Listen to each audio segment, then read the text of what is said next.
Theo Washington was 40 years old, and until that Saturday in June, he believed he was the luckiest man in Atlanta. He had built Washington Logistics Solutions from a single borrowed truck into a 23-vehicle freight operation, brick by brick, decision by decision, nobody handing him anything. He had Knox Brevard, his best friend since 7th grade, standing beside him at the altar. And he had Camille Foster, the woman who had looked at him across a charity gala 3 years ago, like she had been searching for him specifically. He believed that too. Then, before his bride took a single step down that aisle, an older woman pushed past the venue coordinator and walked calmly to the center of the room. Theo recognized her immediately. He had handed her $20 every single weekday morning for 3 years outside his office. Never asked her name, never asked for anything back. She had never asked him for anything either, until now. She looked directly at Theo, then at the man standing beside him, and said 7 words that stopped 200 people cold. What Theo found inside that envelope would reveal that the 2 people he trusted most in the world had been inside his finances, his files, and his future, and that everything he thought he was building toward had already been quietly claimed by someone else. He didn't shout. He didn't collapse. He straightened his jacket, walked to the microphone, and made a decision that would cost them both everything. Before we jump into the story, comment where in the world you are watching from and subscribe, because tomorrow's story is one you need to hear. Every morning played out like clockwork. At 6:52 a.m., Theo Washington's F-150 rolled into the Murphy Avenue lot, its tires crunching against the gravel. The March air still held winter's bite, but spring was pushing through, painting the sky in soft pinks and blues. He pulled into his usual spot, grabbed his leather briefcase from the passenger seat, and began his daily walk to Washington Logistics Solutions' side entrance. The building wasn't much to look at. Red brick, 2 stories, with a sign that needed updating, but it was his. Every brick represented a decision he'd made right, starting with that first truck he'd bought at 24, using money his grandmother had saved in coffee cans. Dorothy Price sat in her usual spot by the bus shelter, her gray locks neatly pinned back, wrapped in a worn but clean jacket. Her cart stood beside her, everything she owned organized with military precision, clothes folded, papers sorted, life contained in plastic bins. She held her thermos with both hands, warming them against the morning chill. Theo reached into his wallet and pulled out a crisp $20 bill. This wasn't charity. It was simply what his grandmother would have done. No phones recording, no social media posts, no audience to applaud. Just a man doing what felt right. "Thank you, baby," Dot said, accepting the money with quiet dignity. "You eat breakfast yet?" Theo asked, same as always. "I'm fine," she replied, offering a small smile that didn't quite reach her eyes. Theo nodded and continued to the side entrance, punching in the security code with familiar ease. Inside, the building was coming alive. The smell of coffee mixed with diesel fumes drifting in from the lot where his fleet of 23 trucks stood ready for the day's routes. Marcus, his head dispatcher, was already at the whiteboard, mapping out deliveries in different colored markers. "Morning, boss." Johnson's kid made the honor roll. "Tell him I said congratulations," Theo replied, meaning it. He knew all his driver's children, their names, their birthdays, their dreams. That's how his grandmother had taught him to do business. Treat people like family, and they'll treat your business like home. In his office, the morning light caught a silver frame on his desk. The photograph showed 2 teenagers at a backyard cookout. Theo and Knox Brevard, arms thrown around each other's shoulders, caught mid-laugh at some long-forgotten joke. Knox, his best friend since 7th grade, the brother he chose. The man who'd co-signed his second truck loan when the bank looked at a young black man from southwest Atlanta and said no. Theo's mind drifted to Camille, and warmth spread through his chest. He remembered the charity gala where they'd met 3 years ago. She'd been running the event, moving through the crowd of donors with grace and purpose. She knew everyone's name, their spouses, their children, their pet causes. Then she'd turned and seen him across the room, and her face had lit up like she'd found something she'd been searching for all night. The memory shifted to 2 weeks ago. Camille at his kitchen table, surrounded by seating charts for their upcoming wedding. Her dark hair fell across her face as she studied the papers, rearranging names with careful consideration. Knox sprawled on the couch, watching game film on his tablet, offering occasional commentary about plays and players. Theo had moved between them, refilling coffee cups, feeling like the luckiest man in Atlanta. Everything he'd built, everything he loved, contained in one room. But there had been something. A moment so brief, he almost missed it. When he turned to walk back to the kitchen, Camille and Knox's eyes met. Just for half a second. Just a flicker. Nothing, really. Nothing at all. Now, at 1 a.m., Theo lay in bed staring at his bedroom ceiling. The city hummed outside his window, cars passing on distant streets, the occasional siren wailing. Sleep wouldn't come, though he had an early meeting tomorrow. His mind kept circling back to that look, that half-second, that nothing. Just pre-wedding nerves, he whispered to the darkness. That's all it is. The ceiling offered no response, and the night stretched on. The Ponce City venue glowed in the June afternoon light, 200 guests filling the rows in their Sunday best. Light streamed through tall windows, casting golden rectangles across the polished floor. The air smelled of roses and anticipation. Theo Washington stood at the altar in his custom navy suit, the one that had brought tears to Aunt Beverly's eyes when she first saw him in it. His hands were steady, clasped in front of him. Knox Brevard, his best man, stood beside him, shoulder to shoulder, just like they had since they were boys, trading lunches in the 7th grade cafeteria. The string quartet began to play, their violins weaving together in perfect harmony. The heavy wooden doors at the back of the room swung open, revealing the first glimpse of white. But before the bridal party could take a single step, there was movement near the entrance. The venue coordinator, clipboard in hand, reached out to stop someone, but the woman moved past her with calm determination. Theo's breath caught. He recognized her immediately. Dorothy Price. She wore clean, pressed clothes that didn't quite match the occasion. Her gray locks pinned back neatly, her spine straight as a ruler. She wasn't rushing or shouting. Each step down the aisle was measured, deliberate, like someone who had thought through this moment 1,000 times. A groomsman, Marcus's younger brother, stepped into her path halfway down the aisle. Dot stopped without resistance. She lifted her chin and spoke, her voice clear and strong enough to reach every corner of the suddenly silent room. Theo Washington, I have watched you give without asking for anything back for 3 years. You deserve the same. The air felt thick, charged with electricity. Theo couldn't move, couldn't speak. His grandmother had always said the truth arrives on its own schedule. Dot's eyes found his, held them for a moment, then shifted, just briefly, to Knox. The look held no anger, no judgment, just fact. The man standing next to you has been with your bride for over a year. I have seen them together. I have a photograph. It is in this envelope. She held up a white business envelope, the kind you'd use to mail a bill. Knox went rigid beside Theo, his shoulders tensing like he'd been struck. From the back of the room came a sound, not quite a gasp, not quite a word, from Camille. It was the kind of sound that writes itself into memory, that echoes in quiet moments years later. With the same careful precision that marked everything about her, Dot placed the envelope on the edge of the nearest pew, within easy reach. The venue staff approached, and she allowed them to guide her toward the exit. At the doorway, she paused. Without turning around, she added softly, "Good men deserve to know."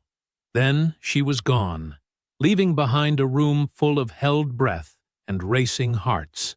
Knox found his voice first. "Theo, man, she's disturbed. She doesn't know what she's talking about. You know that, right?" The murmurs started, spreading through the crowd like ripples in still water. Aunt Beverly was already half standing, her face a thundercloud. Someone near the back was asking if they should call security. Theo reached for the envelope. The paper was smooth under his fingers, unremarkable.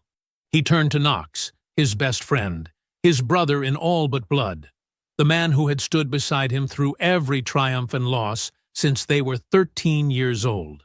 Knox couldn't meet his eyes. That was all Theo needed to know. He straightened his jacket, the same precise movement he made before every important business meeting. His footsteps echoed in the growing chaos as he walked to the microphone stand the officiant had been using. When he spoke, his voice was so steady it sent chills through the room. "There won't be a wedding today. Thank you all for coming. Please enjoy the food. It's already paid for." Without another word, without looking at anyone, Theo walked out through the side door, alone. The envelope felt heavy in his hand as he crossed the parking lot to his F-150. He wouldn't go home. Home was full of Camille's books, her coffee mugs, her carefully chosen curtains. Every surface held her fingerprints. Instead, he turned the key and pointed the truck toward Murphy Avenue, toward his office, toward the one place that had always been purely his. The office was quiet, except for the hum of the industrial air conditioning. Theo sat at his desk, the envelope untouched before him, watching shadows stretch across the parking lot through his window. The same lot where he'd given Dot $20 every morning for 3 years. When Priya arrived, still in her pale blue bridesmaid dress, she didn't knock. She just walked in and sat in the chair across from his desk.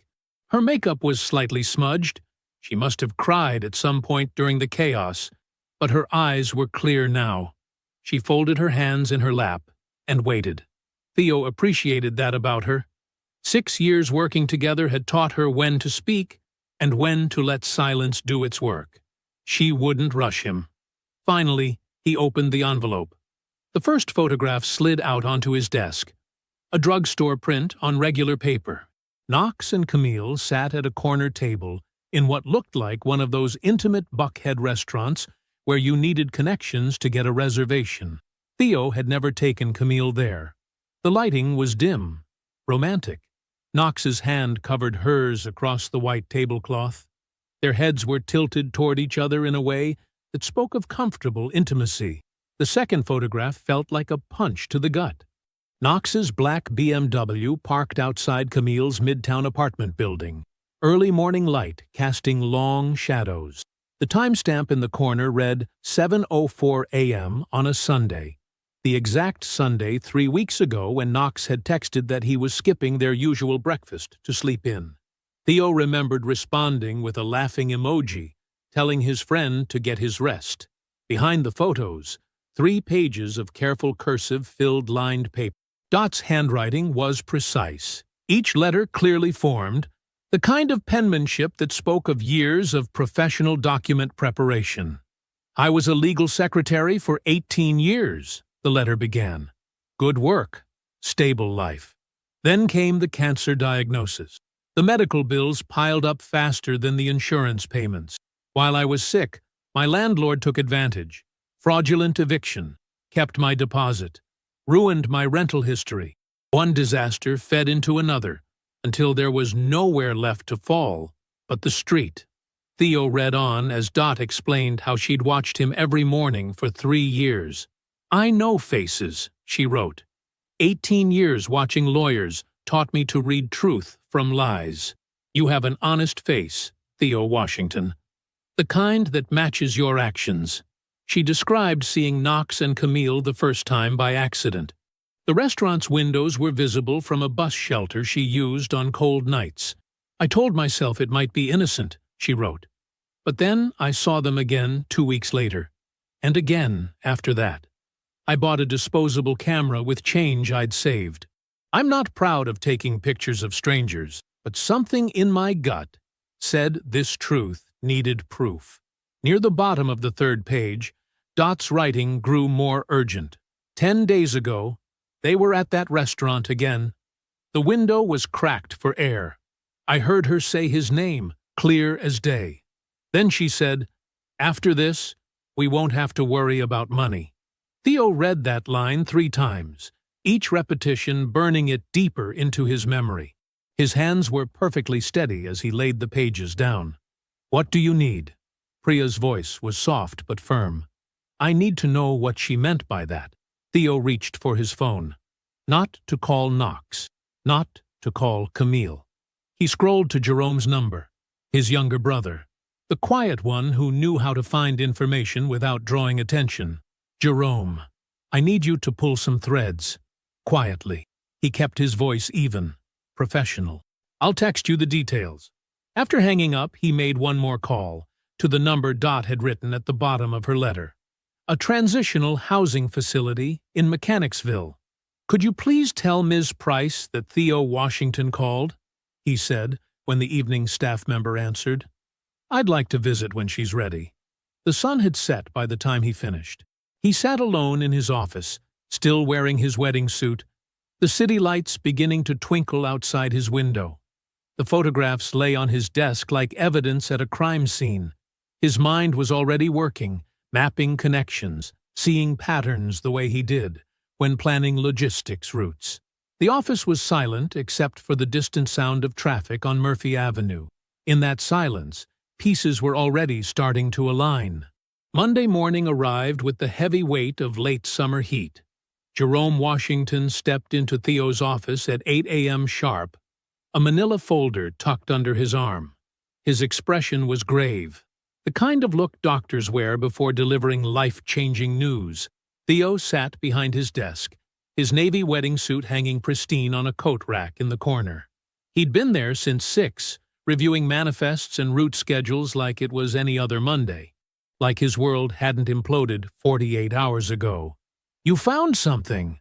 It wasn't a question. Theo knew his younger brother's faces, all of them. This one meant the news would hurt. Jerome closed the door with a soft click and settled into the chair across from Theo. He placed the folder on the desk but didn't open it immediately.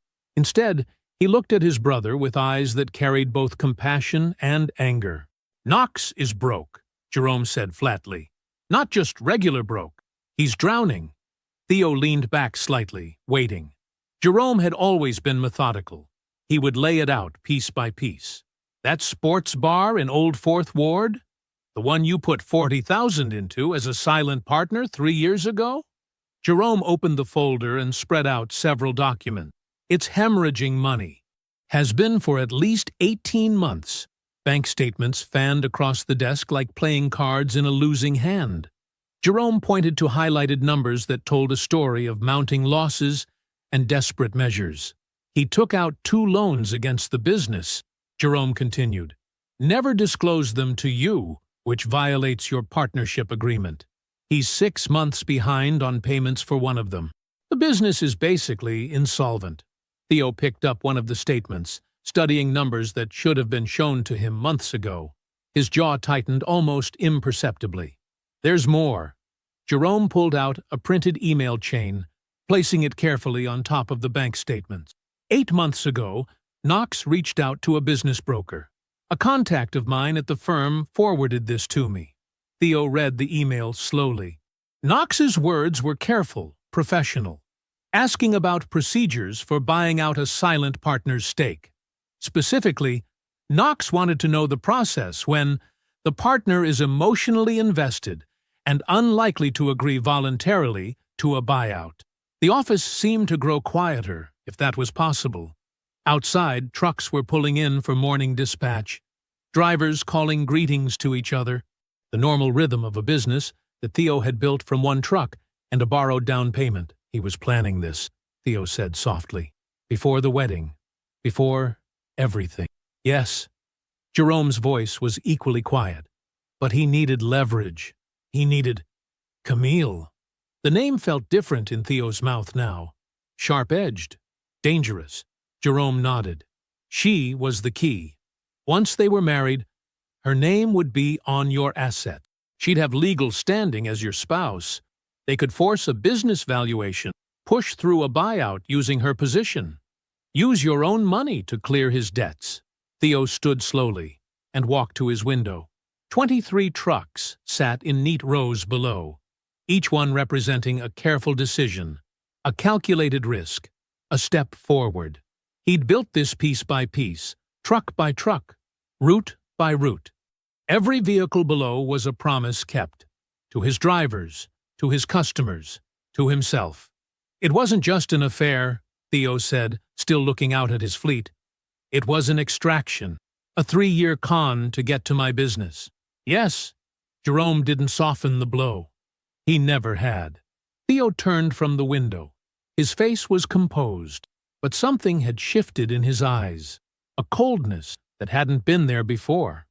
"Call Marcus," he said, referring to their business attorney. "Set up a meeting, today, if possible." Jerome was already pulling out his phone. "What are you thinking?" "I'm thinking it's time to show them what happens when you try to take something from someone who built everything from nothing." That afternoon, Theo and Jerome sat in Marcus Cohen's downtown office, laying out documents in the same careful order Jerome had used that morning. The attorney examined each piece of evidence, making notes in his precise handwriting. "The undisclosed loans alone are actionable," Marcus said, tapping his pen against the bank statements. "The breach of partnership agreement is clear. And this email to the broker?" He held up the printed chain. "This demonstrates premeditation. They weren't just having an affair. They were orchestrating a hostile takeover of your interests." Theo nodded once. "Start building the response. I want options on my desk by Wednesday." Marcus looked up from his notes, studying his longtime client's face. They really didn't know who they were dealing with, did they? Tuesday morning arrived with a wave of texts from Camille, each message carefully crafted, a perfect blend of contrition and wounded dignity. "Please, let me explain. You're not seeing the whole picture. We can work through this. What we have is real." Theo watched them appear on his screen, one after another, while reviewing the morning's dispatch sheets. He didn't respond. By 10 a.m., the texts stopped abruptly. The silence lasted exactly 93 minutes before a courier appeared at the Washington Logistics Solutions front desk with a cream-colored envelope. Inside was a 4-page letter, handwritten in Camille's precise script. Every word chosen to reframe the wedding disruption as a tragic misunderstanding. A series of coincidences twisted by a disturbed woman's imagination. The paper even carried a faint trace of her perfume, a detail so calculated it made Theo's jaw tighten. He placed the letter in his desk drawer without finishing it. At noon, his phone lit up with Aunt Beverly's name. "She just called me," Aunt Beverly said without preamble, "talking about how she needs someone who knows your heart to help you see reason." "What did you tell her?" "I listened to every word. Then I told her I'd pray for her soul and hung up." There was a pause. "You doing okay, baby?" "I'm standing," Theo said. "That's enough for now." Knox's silence spoke volumes. No calls, no texts. No showing up at the office like he had after every other crisis in Theo's life. The absence confirmed everything.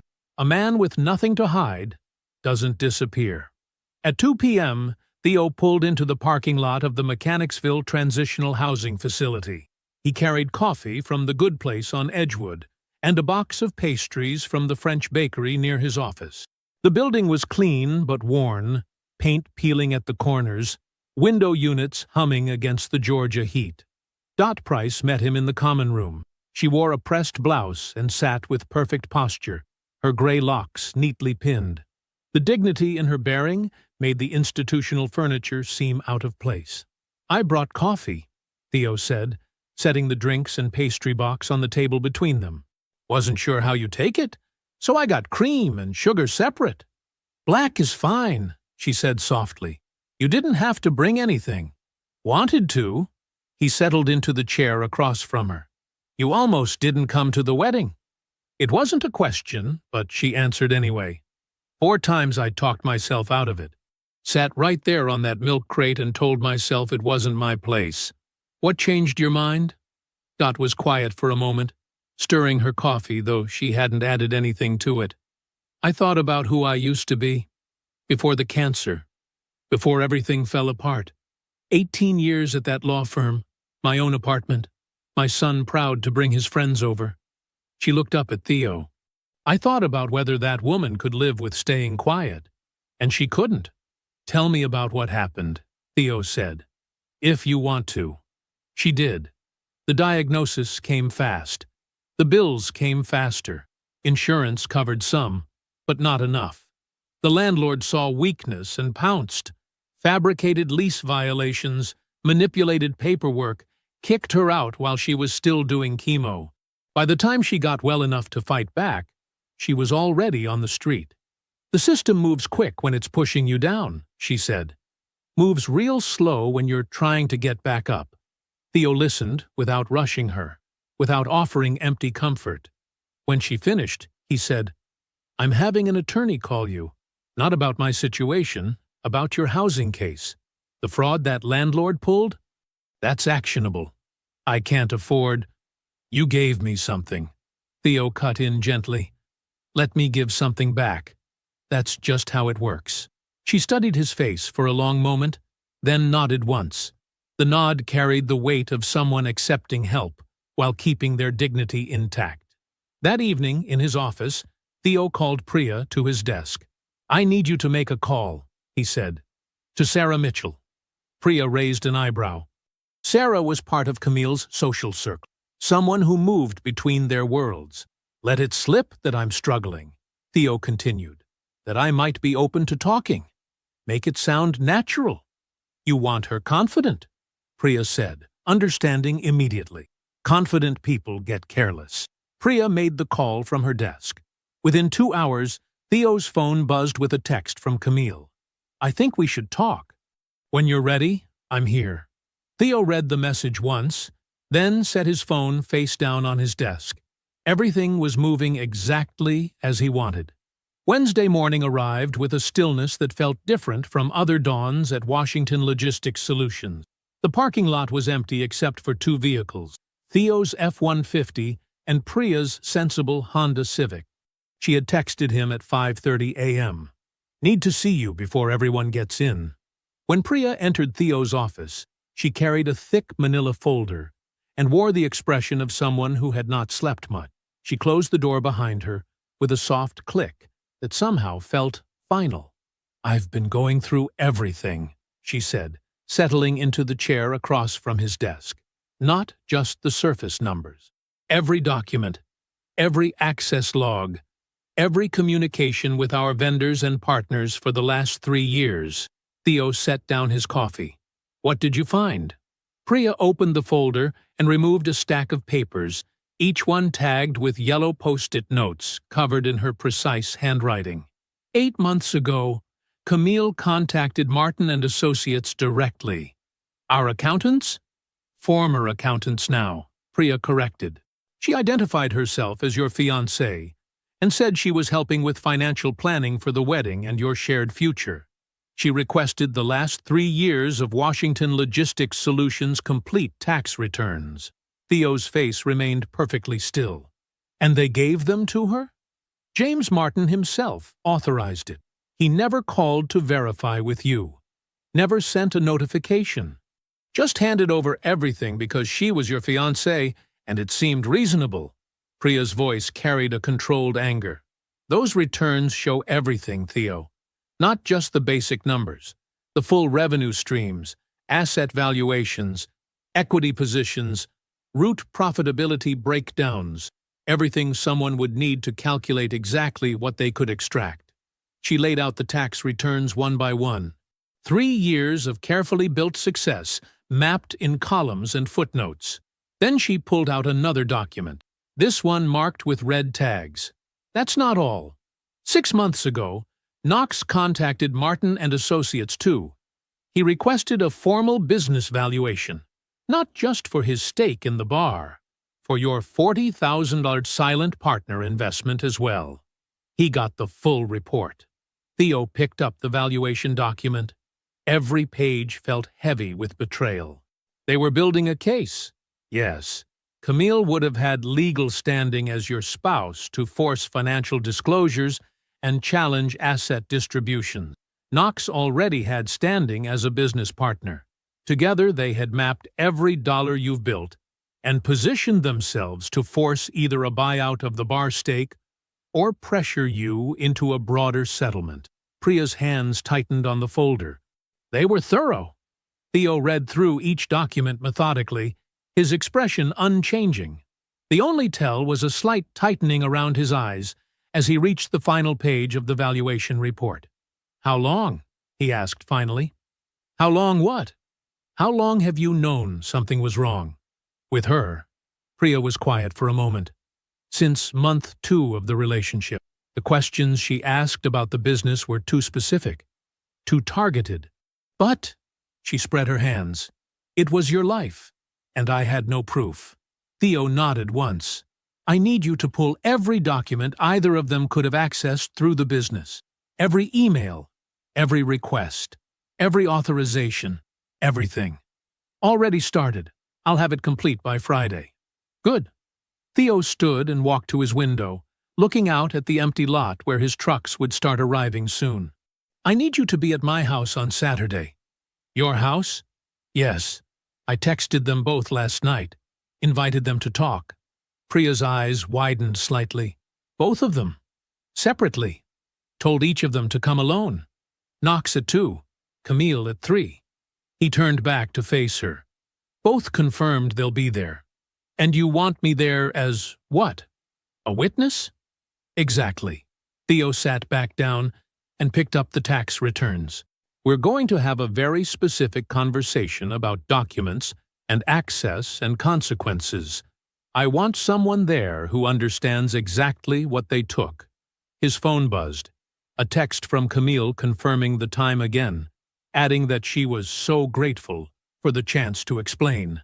30 seconds later, a text from Knox. "I'll be there. We need to talk this through." Theo read both messages without responding. Saturday was coming, and he had preparation to do. Friday night settled over Atlanta like a heavy blanket. The city lights flickered through Theo's living room windows, casting soft shadows across the hardwood floors. Sleep wouldn't come. Hadn't really come properly since Saturday's revelation. He sat in his grandmother's armchair, a wide, sturdy piece the color of autumn leaves that had weathered decades of conversations and quiet moments. It was the only thing he'd kept when she passed, this chair that had witnessed so much of their family's story. Tonight, it held him as he thought about Knox, not Camille. Her betrayal was clean in its calculation, a straight line from target to execution. But Knox was different. 30 years of friendship laid out like photographs in his mind, each memory sharp enough to cut. 7th grade. 3 older boys from Westlake High had cornered Theo behind the gymnasium, demanding his new jacket, the one his grandmother had saved 3 months to buy. Knox, shorter than all of them, but refusing to show fear, stepped between Theo and those boys. "You'll have to go through me first," he'd said, voice steady despite the odds. They'd both gotten bruised that day, but they'd walked home together, the jacket still on Theo's back, laughing about how crazy it had been. The night Theo's mother died, Knox had been at a logistics conference in Savannah, 4 hours away. Theo hadn't called him, hadn't called anyone yet, still sitting with the hospital chaplain's words echoing in his head. But somehow Knox knew. He showed up at 2 a.m., still wearing his conference lanyard, and sat with Theo on the front porch until sunrise. He barely said anything, just stayed there, shoulder to shoulder, while Theo tried to understand a world without his mother in it. The early days of Washington Logistics Solutions. Knox co-signing that second truck loan when the bank looked at Theo's age and said no. The two of them in the pre-dawn hours, mapping routes on paper spread across Knox's bar counter before either of them had real offices. Every setback they weathered together, every small victory they celebrated. birthday cookouts at Knox's mother's house, the time they drove to Miami on a whim just because Knox said Theo needed to see the ocean at least once before he turned 25.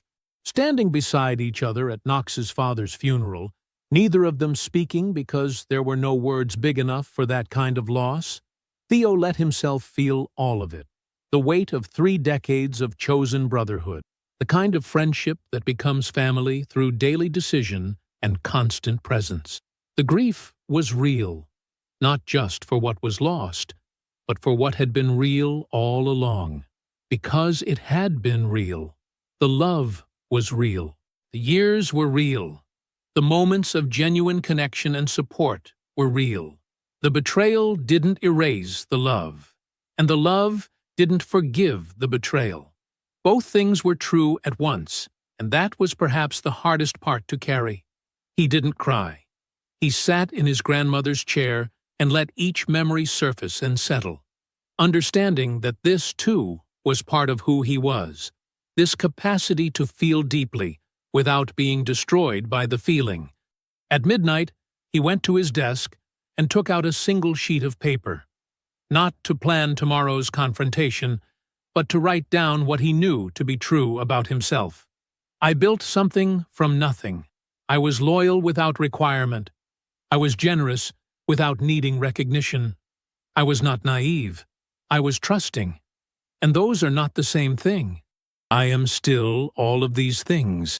He folded the list carefully and walked to his closet, where tomorrow's suit hung pressed and ready. The same navy suit he'd worn to the wedding. He slipped the paper into the breast pocket, not as a reminder of pain, but as proof that the day hadn't broken him. He was still himself, still standing. He laid out a fresh white shirt and his grandmother's favorite tie. Deep burgundy with a subtle pattern, she'd said, reminded her of autumn leaves. Set his alarm for 7. Everything was ready. Sliding into bed, Theo thought about how he'd given $20 every morning to a woman he didn't know, simply because it was right. That was still true. Everything else could be fixed. That was still true.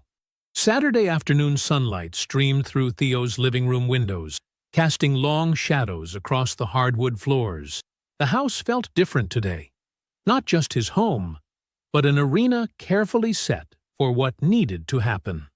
Aunt Beverly sat in the corner, settled in his grandmother's autumn-colored armchair like a quiet sentinel.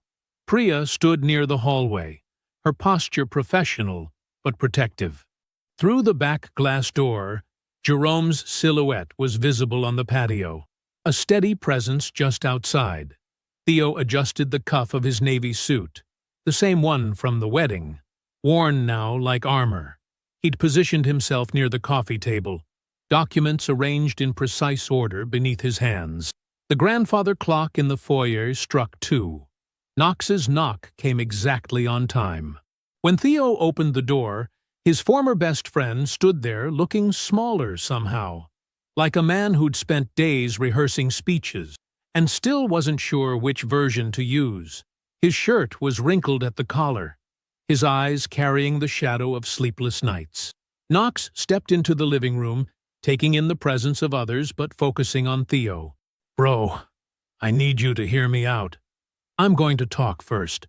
Theo's voice was calm, measured, the kind of steady that comes from absolute certainty. He began laying documents on the coffee table with the precision of a prosecutor building a case. First, the photographs from Dot's envelope, Knox and Camille at the Buckhead restaurant, Knox's car outside her apartment that Sunday morning. Next, the loan records showing the bar's insolvency, the business valuation Knox had secretly commissioned, the accountant's disclosure about releasing tax returns, each paper placed with deliberate care, building a monument to betrayal. "Theo, let me explain," Knox tried. "I'm not done." The email to the business broker came last, Knox's own words about forcing out an emotionally invested silent partner laid bare on the table. Theo had arranged everything in chronological order, showing not just individual actions, but the deliberate progression of choices that had led them here. You don't understand how it— Knox attempted again. I'm not done. When the final document was placed, Theo looked at Knox directly for the first time since he'd entered. The room held its breath. Even the afternoon light seemed to pause. I have one question, Theo said, his voice still perfectly controlled. Was any of it real? Or were you just waiting for the right moment this whole time? The question hit Knox like a physical blow. He seemed to collapse inward, not with anger, but with the total surrender of a man who has been completely found out. His shoulders dropped, his carefully rehearsed speeches crumbling. It started real, Knox said, his voice rough. Camille, she came to me first. I should have told you. But it got complicated. And then the money problem started and— Stop. Theo picked up another document from his desk. Your stake in the bar is being transferred back to me as repayment of the original $40,000 loan, which you apparently forgot was a loan and not a gift. The valuation your own appraiser conducted supports the number. You can sign the transfer now, or you can explain to a judge why you shouldn't. Knox stared at the transfer document, all color drained from his face. For a moment, he looked like he might speak again, but whatever words he'd prepared died in his throat. You can go now, Theo said. Knox stood slowly. He walked to the door without argument, without defense. The quiet click of the door closing behind him somehow carried more finality than any slam could have. 20 minutes ticked by on the grandfather clock. When Camille arrived, she stepped into the room like someone entering a chess match. Her eyes took in everything, the witnesses, the documents, the entire layout. And Theo watched her recalibrate in real time. It was all the confirmation he needed about who she truly was. I know about the tax returns, Theo said, before she could speak. I know about the valuation. I know about the accountant. And I know what you meant when you told Knox that after the wedding, you wouldn't have to worry about money. Camille went perfectly still, her practiced poise freezing in place. I'm not angry the way you expect, Theo continued. I'm angry because you wasted 3 years of my life that I will never get back. I'm angry because you looked at something I built and saw something to take. And I'm angry because you used my best friend to do it, which means you understood exactly how to hurt me, and chose that specific weapon on purpose. He slid a formal document across the table.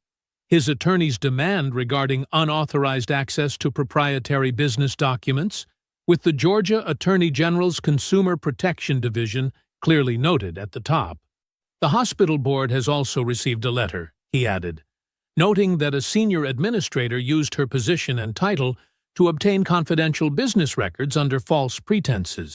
Camille stared at the document, her fingers twitching slightly at the edges. You're really going to do this? I already did it. She stood and left without another word, her heels clicking a sharp retreat on the hardwood. From the corner, Aunt Beverly's voice carried the weight of generations. Baby, your grandmother would be proud of you. Theo sat down for the first time in hours, releasing a breath that felt like it had been held for 3 years. The following weeks unfolded like dominoes falling in precise order. Knox's attorney, a man who had handled his bar's licensing paperwork for years, reviewed the loan documentation with increasingly grim expressions. After 3 days of searching for loopholes, he delivered the verdict Knox had feared. There was no viable defense against the transfer demand. The original loan agreement is clear, the attorney explained, tapping the yellowed document. Mr. Washington's $40,000 was structured as a business loan with equity conversion terms, not a direct investment. Your signature is on every page. Knox signed the transfer paperwork in Theo's attorney's office on a Tuesday morning, 13 days after the confrontation. He kept his eyes down, his pen scratching against paper with a finality that echoed. Theo wasn't present. He didn't need to be. The old Fourth Ward sports bar, Knox's pride for 5 years, limped along through summer and into early fall. Without the marriage scheme's promised windfall to clear his debts, the numbers simply didn't work. One Tuesday in October, Knox taped a closed-for-renovation sign to the door. By Friday, his remaining staff knew it wouldn't reopen. Jerome's commercial real estate contacts kept him informed. Knox sold his condo, quietly packed whatever fit in his SUV, and drove to Charlotte. He took a sales position with a beverage distributor, his first time working for someone else since college. When Jerome told Theo this detail over lunch, Theo just nodded. There was no satisfaction in the news, no spike of vindication. Instead, he felt something settle inside him, like a door closing softly in a quiet house. Camille's professional unraveling moved faster, the damage spreading through Atlanta's healthcare circles like ink in water. 3 weeks after Jerome's anonymous letter reached the hospital board, they convened a formal review. Camille hired Caroline Masters, a reputation management attorney known for handling delicate situations. But even Masters couldn't spin unauthorized access to business documents into innocent wedding planning. Not with the Attorney General's Consumer Protection Division already asking questions. The board has concerns about judgment and integrity, the hospital's chief counsel said during the final hearing. The unauthorized use of position and title to obtain confidential business records shows a pattern of behavior incompatible with senior administration. They voted to terminate her employment on a Wednesday afternoon. Human Resources walked her out through the main lobby, her personal items packed in bankers' boxes by security. Her hospital badge, the one she'd used to access restricted floors for 3 years, was collected at the door. Former colleagues watched through office windows, phones already buzzing with messages. Atlanta's healthcare administration community was tight-knit. Word traveled fast. Details emerged in pieces. The wedding that wasn't, the financial documents, the board's findings. Each new element added weight to her name. After 2 months of unsuccessful local interviews, she accepted a position in Birmingham. Assistant administrator, 3 steps down from her previous title, at 60% of her former salary. The termination followed her like a shadow. Background checks flagged it. Reference calls stumbled over it. Every interview included some version of, "Can you explain the circumstances of your departure from Atlanta General?" Theo took the $40,000 recovered from the bar transfer and turned it into something new. He used it as down payment on a 2022 Freightliner for Antoine Carter, a 26-year-old driver from Vine City. Antoine had started as a warehouse loader 2 years earlier, worked his way up to short routes, stayed late to learn dispatching, asked smart questions about logistics planning. He reminded Theo of himself at that age, hungry to build something, willing to learn every piece of the business from the ground up. Dot Price's story found its own kind of justice.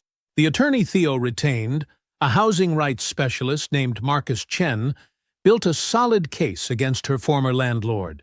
The civil judgment wasn't massive, but it was enough. Combined with her Social Security and the part-time bookkeeping position, Jerome helped her secure at a local construction company. She had what she needed to start over. She chose a small apartment in Mechanicsville, 4 blocks from the bus shelter where she'd spent 3 years. The location wasn't random. She wanted to walk past that shelter every morning, not as a reminder of what she'd lost, but of what she'd reclaimed. The thing about systems, she told Theo when he stopped by with a housewarming plant, is they only work if someone makes them work right. You didn't rescue me. You just made the rules apply the way they were supposed to. She set the plant, a peace lily, on her small kitchen windowsill. Her bookkeeping ledgers were arranged neatly on a desk by the window, her legal secretary experience finding purpose again after 18 years. 14 months stretched like a lifetime since that Saturday in June. Theo sat at his desk, now in the corner office with windows on 2 sides, reviewing the final paperwork for Washington Logistics Solutions' newest contract. 3 years, $12 million, exclusive freight services for the City of Atlanta's Public Works Department, the largest deal in the company's history. Priya knocked once and entered, carrying 2 cups of coffee. She'd grown into her new role as COO with the same quiet competence she brought to everything. The equity agreement they'd signed last month meant she now owned 15% of what they were building together. "The new drivers start orientation tomorrow," she said, setting his coffee down. All 4 passed their final certifications. Theo nodded, looking past her to the dispatch floor through his office windows. 27 trucks now. Each one a decision made right. A calculated risk that paid off. The Murphy Avenue building belonged to them now. He'd closed on the purchase 3 weeks ago, ending 15 years of monthly rent checks. His grandmother's autumn-colored armchair sat in the corner of his office, its familiar presence grounding him. Some days he caught himself reaching for his phone to text Knox about a win or call Camille to share good news. The impulse was muscle memory, nothing more. Like a phantom limb that still itched sometimes. He hadn't dated since June. People asked, friends, family, even Aunt Beverly in her gentle way. But he was present in his life now, in a way he hadn't been when Camille occupied so much space in it. He saw things clearly, felt things fully. The business thrived under his undivided attention. Tuesday evenings belonged to the Vine City Junior Business Cohort, 8 young people with dreams bigger than their current circumstances. They met in a community center classroom, surrounded by whiteboards covered in business plans and cash flow projections. Theo recognized himself in their hunger to build something lasting. "Mr. Washington," Marcus had asked last night, "how do you know who to trust in business?" Theo had taken his time answering. "Trust isn't the problem," he'd said finally. "Being afraid to trust, that's the problem. You trust carefully. You verify consistently. But you don't stop trusting, because the minute you do that, you stop growing." The spring morning air was crisp as Theo walked the familiar half-block from his parking lot to the office entrance. Cherry blossoms dusted the sidewalk pink. He'd made this walk thousands of times, could measure his life in these steps. The bus shelter stood empty, as it had for over a year. Dot's apartment was visible from here, 4 blocks down, her peace lily still thriving in the kitchen window. She'd been promoted to full-time at the construction company, her old legal secretary skills serving her well in their contracts department. Theo stopped at the shelter, same as always. The $20 bill felt familiar between his fingers as he pulled it from his jacket pocket. For a moment he held it, remembering mornings of small kindnesses that added up to something larger than their parts. Then he folded it precisely and walked the extra block to slide it into the donation box at the Mechanicsville Transitional Housing Facility. 6 months of 20s, every weekday morning. No social media post, no performance, just the quiet continuation of something that mattered. His grandmother's voice echoed in his memory. "You give because of who you are, baby, not because of what you'll get." She'd lived that truth every day of her life. He was finally understanding its full depth. Inside the office, the morning rhythm was familiar as heartbeat. Dispatchers arrived with coffee and keyboards clicking. Drivers checked in, their voices carrying across the floor.